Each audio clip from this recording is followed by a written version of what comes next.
Noticias hemos mostrado las grandes vulnerabilidades del Estado mexicano y su incapacidad para proteger y garantizar nuestros derechos humanos.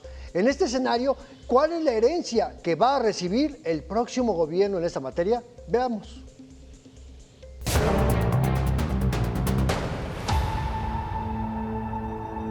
Lo más importante que nosotros hemos exigido pues es que nos digan en dónde están, ¿no? Que los presenten con vida y que se enjuicie y se castigue a los responsables. Gane quien gane la presidencia de México, deberá enfrentar un enorme reto en materia de derechos humanos ante el aumento de violaciones cometidas por el Estado o los que se cometen ante su complacencia.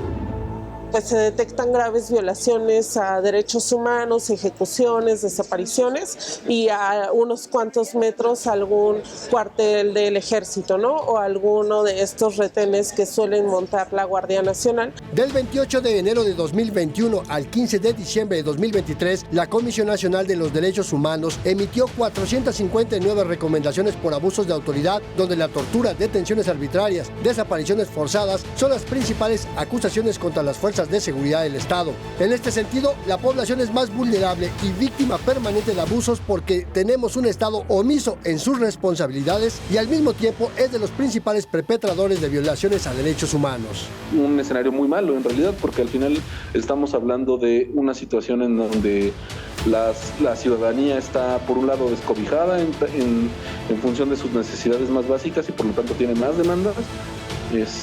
Y por otro lado también está descobijada en el sentido de que el Estado no es capaz de proporcionarle la seguridad que debería proporcionarle. Por eso, especialistas y organizaciones apuestan por transformar la estrategia de seguridad para reducir el riesgo de ocurrencia de violaciones graves a los derechos humanos.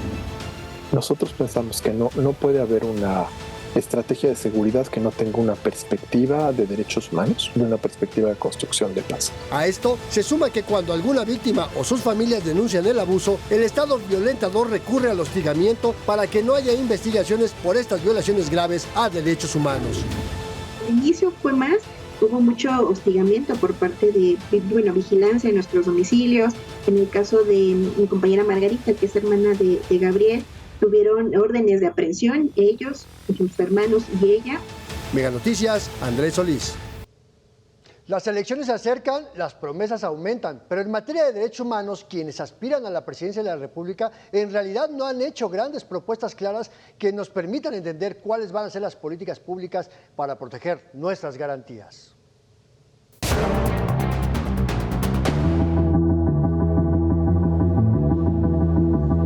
Quienes aspiran a la presidencia de México apenas han bosquejado algunas ideas en materia de derechos humanos, pero sin abundar en detalles y sin darles un enfoque integral y transversal.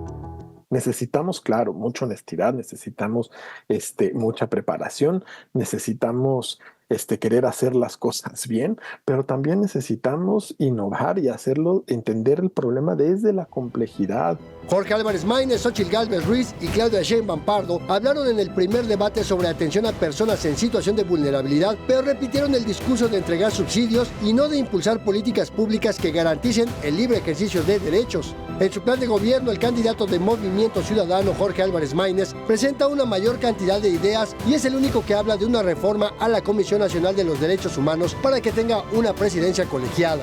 Xóchitl Gálvez, de la coalición Fuerza y Corazón por México, apenas ha hecho propuestas generales sin aterrizar políticas públicas concretas ni planes de gobierno y habla de proteger derechos humanos en todas sus dimensiones o la protección integral de los derechos de niñas, niños o adolescentes sin especificar al respecto. Por su parte, la candidata de Sigamos Haciendo Historia, Claudia Sheinbaum, igual habla de generalidades sin propuestas concretas de políticas públicas para garantizar la promoción, respeto y protección de los derechos humanos y destaca, por ejemplo, que no hará uso de la fuerza del Estado, pero sin explicar a qué se refiere con eso o en qué circunstancias dejaría de usar la fuerza del Estado. A decir de especialistas, la falta de propuestas claras de gobierno no ayudará a resolver la crisis de derechos humanos que vive el país porque no le apuestan a fortalecer al propio Estado como garante de la integridad de su población.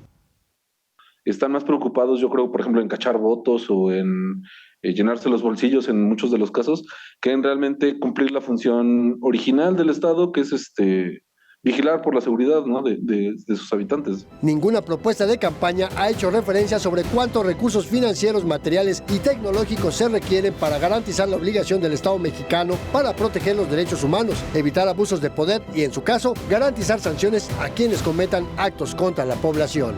Mega Noticias, Andrés Solís. Y sin propuestas tampoco hay una estrategia clara en materia de seguridad que nos deja a merced de los poderes fácticos.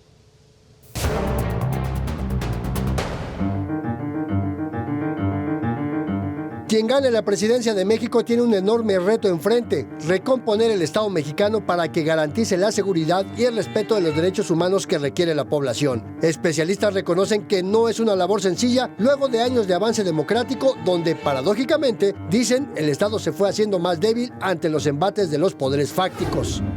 El gran problema de la crisis de derechos humanos en México está relacionada directamente con todo el conflicto armado que creo que tenemos. O sea, creo que hay que llamarlo ya tal cual, como un conflicto armado que, si bien no involucra como tal partes que buscan tomar el poder político como tal en México, sí tiene efectos muy grandes y más grandes que muchas guerras civiles, por ejemplo. En su programa de gobierno, el candidato de Movimiento Ciudadano Jorge Álvarez Maínez habla de impulsar una política de seguridad con enfoque de derechos humanos y garantizar la atención integral de las víctimas y que el Estado se conduzca en el respeto y promoción de las garantías individuales.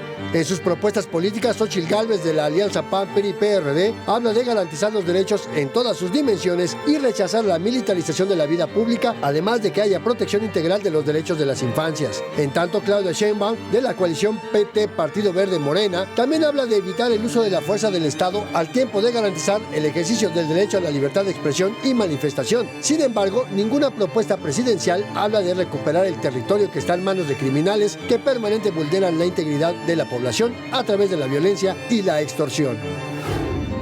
La gente que es muy joven, pues en realidad ellos desde niños tienen esta situación, ¿no? O sea, todavía, por ejemplo, en mi caso, pues me tocó poder jugar en las calles sin tanto problema, ¿no?